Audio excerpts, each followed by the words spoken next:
Walang pagtatakpan at walang kukonsintihin. Yan ang tiniyak ng PNP chief sa gitna ng ilang krimen na sangkot ang mga pulis.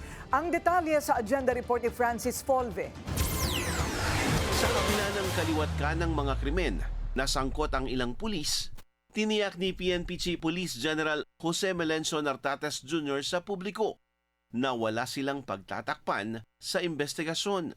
Anya, hindi nila kukonsintihin ang mga tiwali sa kanilang hanay. Kamakailan lang ay isang pulis ang pinatay, kung saan kasama sa mga itinuturing na sospek ay ang kanyang asawa mismo. Bukod dito, may 6 na pulis din ang nasasangkot naman sa robbery incident sa Maynila. Rest assured that the Philippine National Police will do its job to cleanse its rank. No cover-up, no whitewash. Sabay nito, ipinagmalaki ng PNP ang 24.32% decrease sa focus crimes nitong January 2026 kumpara sa parehong buwan noong 2025.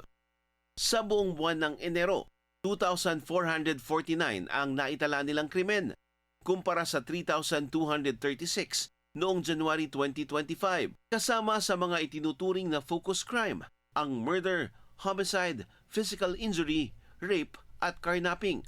Well, this is a significant drop.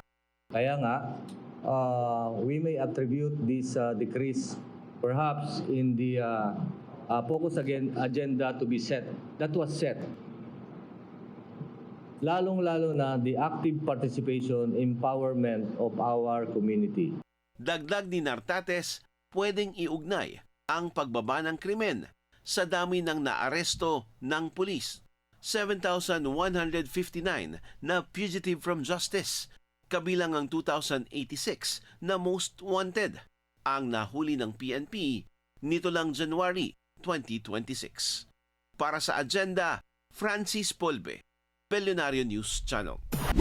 Manatiling nakatutok sa Billionario News Channel. Sumubaybay sa aming social media accounts at mag-subscribe sa aming YouTube channel para sa mga bago at eksklusibong balita.